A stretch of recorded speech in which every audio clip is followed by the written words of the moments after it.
Hi everyone. ఇన్‌స్టాలో ఒక reel చూసి సొరకాయని డిఫరెంట్‌గా ట్రై చేద్దాం సొరకాయ కర్రీ అని చెప్పేసి స్టార్ట్ చేశాననమాట ఇక్కడ. ఏం లేదండి, ఇక్కడ వచ్చేసి మనం ఒక సొరకాయ అంటే ఒక కప్పు సొరకాయ ముక్కలు తీసుకుంటే హాఫ్ కప్పు నైట్ అంతా నానబెట్టిన కాబూలి శనగలు తీసుకోవాలి.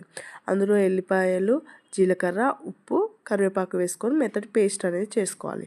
ఇలా పేస్ట్ చేసుకున్న తర్వాత ఒక ప్లేట్కి ఆయిల్ రాసేసుకొని ఆ పేస్ట్ అంతా ప్లేట్లో స్ప్రెడ్ చేసేసుకోవాలి. కుక్కర్ తీసుకొని 3 టమాటాలు, 3 ఆనియన్స్, వెల్లుల్లిపాయ, అల్లం, జీలకర్ర, దాల్చిన చెక్క, లవంగాలు అండ్ అలాగే యాలకులు, 2 పచ్చిమిర్చి వేసుకొని హాఫ్ గ్లాస్ వాటర్ అనేది వేసేసుకొని ఇలా మనం పేస్ట్ చేసి పెట్టుకున్నాం కదండి ప్లేట్కి, అది కూడా అందులో పెట్టేసుకొని ఇలా ఆవిరి మీద 5 విజిల్స్ వచ్చేంత వరకు ఉడికించుకోవాలి.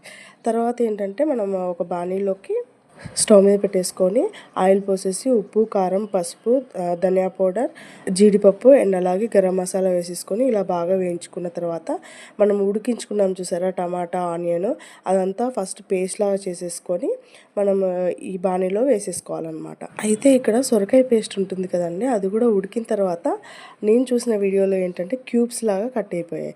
బట్ మనకు వచ్చేసి సేమ్ అలాగే ముద్దలాగా ఉందన్నమాట.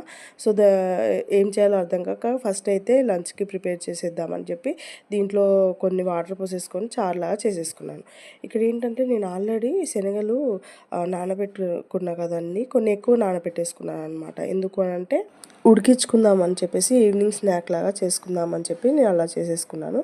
బట్ అదైతే మనకి రాలేదని చెప్పేసి ఇక్కడ గారెలు వేసుకుందామని చెప్పి దాంట్లోనే పచ్చిమిర్చి, అల్లం, వెల్లుల్లి, జీలకర్ర, కొత్తిమీర అంతా వేసుకొని పేస్ట్లా చేసేసుకొని మనం సొరకాయ పేస్ట్ కూడా ఉంది కదండి, అది కూడా వేసుకొని మిక్సీ చేసుకొని దాంట్లో కొంచెం బియ్యపిండి యాడ్ చేసేసి ఉప్పు కొంచెం యాడ్ చేసేసుకొని పిండిలాగా చేసుకొని గారెలాగా వేసుకొని తిన్నాం. లాస్ట్కి మనం ఏంటంటే కర్రీ చేద్దాం అనుకుంటే నాకు లాస్ట్కి వచ్చేసి ఇలా గారెలు అయిపోయాయండి.